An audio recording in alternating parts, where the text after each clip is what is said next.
Fala galera, estamos aqui para mais uma crítica e hoje nós vamos falar sobre Tatami, que é um filme iraniano que foi produzido por volta de 2023 e só está chegando nos cinemas brasileiros agora. É, e essa demora também aconteceu em outros países, tá? O filme estreou em outros mercados, não tem tanto tempo assim, demorou um pouquinho mais para chegar no Brasil, muito mais por ser, aparentemente, tá? Muito mais por ser um filme iraniano de baixo orçamento, do que por um boicote específico. É claro que o filme pode ter tido alguns obstáculos por ser político, mas no geral é muito mais uma questão de ser um filme de baixo orçamento do Irã. E aí casou do filme encontrar um timing curioso. E aí eu já vou adiantar a história. O filme conta a história da Leila Rossini, que é uma judoca fictícia, só que ela é inspirada em outras atletas iranianas que viveram o que o filme retrata. E aí ela tá no torneio mundial de judô, junto com sua treinadora, e uma das possíveis adversárias é uma lutadora de Israel. E aí o governo iraniano manda ela fingir uma lesão para sair do torneio, para que ela, justamente para que ela não lute com a adversária iraniana, com a adversária israelense, desculpa. E aí o motivo disso é que o Irã não reconhecia Israel como país. E aí, a partir do momento em que acontecesse essa luta, seria uma luta entre dois países e meio que estaria reconhecendo Israel como país, podemos dizer assim. E aí, por que eu tô falando do timing? Casou do filme estrear no momento em que estamos vivendo uma guerra que chegou às vias de fato, né? Que envolve em que dois personagens importantes são Irã e Israel. Também tem outros países, né? Tem outros players muito importantes aqui, Estados Unidos e afins, mas Irã e Israel estão em lados opostos e são personagens importantes dessa guerra. E aqui a gente também vê, de certa forma, como esse conflito em aspectos geopolíticos ele já existia há muito tempo. E aí, para falar sobre Tatami, eu pensei muito antes de gravar esse vídeo, tá? Eu decidi dividir o filme em duas partes. Um filme de esportes e, em segundo lugar, um filme de política. Um filme político. As duas coisas não estão separadas, tá? A política é o que move o filme. Então, por mais que ele seja um filme de esporte, sem a política não existiria o filme Tatami. Então, mas eu tô separando só para tentar explicar um pouco do que eu tô sentindo e depois na política teremos um apêndice, teremos um subtópico que é menos importante, mas é. Começando pelo filme de esportes. Como filme de esporte, eu acho o Tatami incrível. Acho o Tatami incrível e eu tô tomando cuidado para não deixar que o outro lado, principalmente esse subtópico, tire o valor disso que eu tô falando aqui. Porque, de fato, eu acho Tatami um filme muito interessante. Eu não me recordo de já ter visto um filme de judô, e eu fiquei completamente hipnotizado com o que os diretores, que aí eu não falei os diretores, e isso é importante. O filme é dirigido pelo Guy Nativ, que é um israelense que mora nos Estados Unidos e já dirigiu outros filmes, inclusive Golda, que chegou ao Oscar com a Ellen Mirren e tal, e pela Zahar Amir Ebrahimi, que é uma atriz que venceu Melhor Atriz em Cannes por Holy Spider, que é um filme policial bem impactante, iraniano também, e aí ela é iraniana, então é um israelense e um iraniano se uniram para dirigir esse filme. E eu fiquei muito hipnotizado, muito encantado pelo que eles fazem em cima do tatame, pelo que eles fazem em termos de esporte. Tem um aspecto da fotografia preto e branco que eu acho que também ajuda no impacto, na intensidade dessas lutas, que são lutas de muito corpo, né, lutas muito corporais. E a gente já viu outros esportes chegarem no cinema e sempre tem uma dificuldade na representação cinematográfica desses esportes, seja beisebol, futebol, enfim, né, são atores tendo que interpretar atletas, então sempre tem ali um gap que nem sempre consegue ser suprido, sabe? E aqui eu senti que ele foi mais suprido. Existe o gap ainda, mas foi mais suprido. Porque a movimentação de câmera, a decisão de levar a câmera, levar o público para dentro do tatame junto com a lutadora, tem a questão da fotografia, tem uma questão de comentário televisivo também, que sempre acompanha as lutas, mas também a movimentação dos atletas, a encenação de tudo, é muito interessante. Eu gostei muito das sequências de luta e também gosto do aspecto motivacional que envolve as lutas, né? Então o desejo de vencer, como eles mostram isso, tem uma luta que ela acaba tendo várias etapas ali, quase no clímax do filme, que ela é muito forte em termos motivacionais. Então, como um filme de esporte, Tatame é muito interessante. Uma surpresa muito grande, porque eu não esperava. E fui pego muito desprevenido, mas um desprevenido legal, um desprevenido feliz, né? E aí agora a gente vai pro lado político. Que, de novo, essa separação, ela talvez não devesse existir, mas eu acho que ela vai me ajudar a explicar um pouco do que eu sinto com o filme. Porque, politicamente, ele é válido, obviamente. Né? Tematicamente, ele é um filme muito importante, que fala muito bem sobre a repressão do governo iraniano, sobre direitos humanos, direito das mulheres e afins. Beleza. Dito isso, é tudo muito raso. E aí eu vou fazer uma comparação com o Golda, que é o filme dirigido pelo Guy Nativ, porque eu sinto que nesse ponto eles são bem parecidos. Ambos são filmes políticos, que não existiriam sem a política. O Golda é baseado em uma política israelense, né? Tipo assim, não tem como o filme não abordar a política. E aí, por mais que ele coloque as peças no tabuleiro de forma muito correta, né? Tipo, lá no Golda tem o ministro da guerra, tem o ministro, tananã. Aqui tem também as peças, né? Embaixada. A gente entende muito bem esse contexto político, apesar do detalhe do motivo deles não quererem enfrentar Israel nunca ser abordado no filme, né? Eu descobri por pesquisas externas, mas isso não é um grande problema. Talvez faça um pouco de falta esse didatismo, mas é irrelevante certo ponto, porque você pode pesquisar e tudo bem. O filme está muito mais focado em outro aspecto. Então, beleza.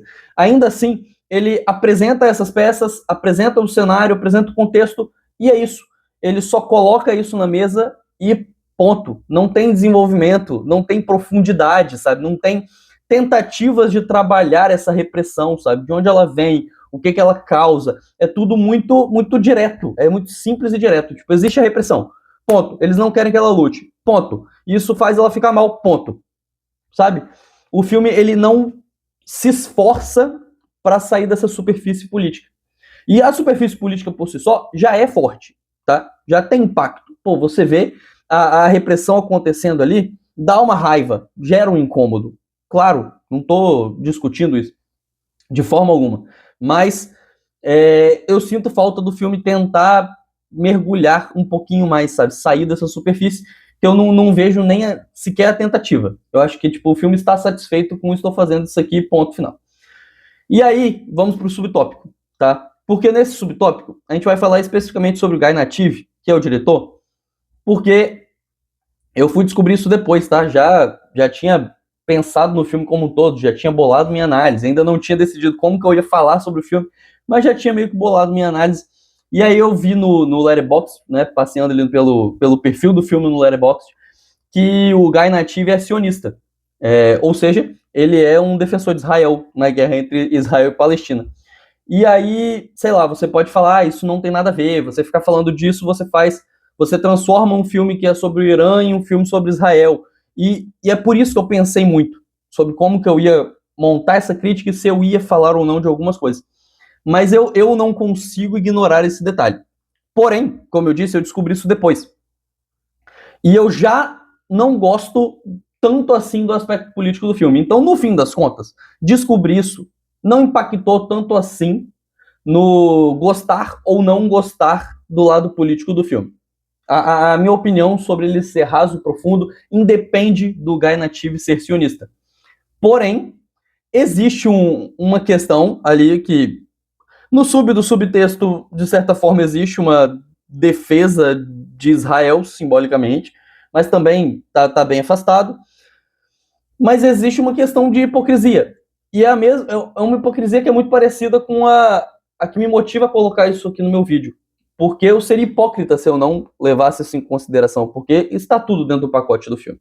E aí existe uma hipocrisia nesse ponto, porque, tudo bem, também temos a co-direção da Zahra Amir Ebrahimi, ela é iraniana, ela é uma mulher iraniana, então, com certeza, ela tem muito a dizer sobre essa repressão contra as mulheres no Irã, né, indiscutível. Porém, o Guy Nativ, ele também é roteirista. E aí ele está criticando ele como roteirista, como pessoa ali, né, autor e obra. A gente poderia entrar aqui numa discussão infinita sobre autor e obra, que eu não pretendo entrar, porque eu acho que se mistura. Eu acho que é muito difícil você separar completamente. Você pode fazer pequenas separações, mas no geral essa separação ela não existe porque a pessoa coloca um pouco dela em qualquer coisa. Eu tô colocando um pouco de mim nesse vídeo. O vídeo está montado dessa forma porque tem um pouco de mim. Eu já até fiz um vídeo há muito tempo sobre isso, sabe? Essa parada de imparcialidade, ela é um bagulho muito vazio. Então, tipo, ele colocou um pouco dele ali, querendo ou não. E aí, a gente tem um filme que está criticando como um governo ameaça os direitos humanos. Só que, ao mesmo tempo, ele está defendendo um governo que também ameaça os direitos humanos de outro país. Então, pô, existe certa hipocrisia nisso, sabe? Tudo bem que contextos históricos diferentes, né? Ele cresceu dentro de um contexto histórico que leva ele para um lado, mas ainda assim existe certa hipocrisia. Tipo, você está batendo em alguém, e ao dizer isso, eu não estou dizendo que o Irã não comete essas repressões, não estou diminuindo o tamanho da repressão que o Irã cometida pelo governo do Irã, mas tem ali uma hipocrisia que me pega. De novo, ela não afeta eu achar rasa a parte política do filme. Porém, ela afeta no peso que eu dei no final do filme, no final das contas. No entanto, e de novo, esse é outro motivo pelo qual eu pensei muito se eu ia colocar isso. Eu não acho justo que esse detalhe, e aí se junta, né? Porque eu já não acho o lado político tão bom assim. Então, já numa gangorra, eu gosto muito do lado do esporte, aí eu gosto menos do lado político, sabe? Para chegar nesse. Já teria que chegar no meio termo, de certa forma. E aí eu não acho justo que esse subtópico pese muito esse lado da gangorra e desmonte e anule tudo que Tatame faz em termos esportivos. Até porque, cara, é muito difícil, são muitas pessoas envolvidas, não é só o Guy Native que fez Tatame, sabe? Tem a Zara Mir Ebrahim, tem toda a equipe, tem muita gente que fez esse lado esportivo ser tão legal. E aí é por isso que é complexo, sabe? Porque, tipo, você vai anular isso por causa de uma pessoa, sabe? Tem muita gente ali envolvida. Então, eu não separo obra e autor, mas, ao mesmo tempo, o cinema é uma obra coletiva e a gente não sabe o tamanho do peso que o Guy Native teve na direção, por exemplo. Talvez quem estava ali no set dirigindo o tempo todo era Zara Mir Ebrahim e ele só colocou ele como co-diretor por algum outro motivo burocrático. A gente não sabe. É muito complexo isso. E aí, no meio dessa complexidade toda, eu não queria, e é por isso que eu vou voltar lá para a primeira parte, eu não queria anular o quão interessante é Tatame como um filme de esporte, como um filme de judô. E aí, isso vai pesar. A minha nota no total é 3,5 de 5. E aí, o lado político, como um todo, o ser raso, pesa muito aqui nessa nota. O subtópico pesa, mas pesa bem menos. E o lado do esporte é o que sustenta o filme e faz ele ser um filme interessante. Porque eu ainda acho, e aí o filme vai estrear no dia 2 de abril, provavelmente em poucas salas. Ele vai estar competindo em grande alcance com o Super Mario, sabe? A continuação de Super Mario. Então, assim, vai estrear em poucas salas, né? Filme independente, filme estrangeiro. Mas eu acho que tende a ser uma grande experiência no cinema. Eu acho que o preto e branco, a movimentação de câmera, o lado do esporte, por mais que você goste ou não do aspecto político, aí eu acho que vai valer muito uma análise particular de cada pessoa, né? Eu acho que tende a ser uma grande experiência no cinema. Eu acho que tende a ser um filme que tenha impacto no cinema. E eu acho que isso vale ser ressaltado de alguma forma. Então, por hoje, é isso. Tentei separar para tentar explicar muito bem todos esses detalhes. Espero que eu tenha conseguido. E espero que você vá assistir Tatame e tire suas próprias conclusões. Sabe? Que você vá e também vá de coração aberto, tá? Se você assistiu isso aqui, eu descobri depois. Se você assistiu meu vídeo antes, não deixe que esses detalhes anulem todo o filme. Assista ao filme. E aí depois você coloca todas essas coisas na balança, porque uma coisa tem um peso para mim que não tem necessariamente o mesmo peso para quem tá aí do outro lado, para você, para sua família. Então, cara, assista Tatame. É uma experiência visual muito interessante, que tem um lado político um pouco mais questionável, mas aí eu acho que vai de cada um. Por hoje é isso. Valeu, até a próxima.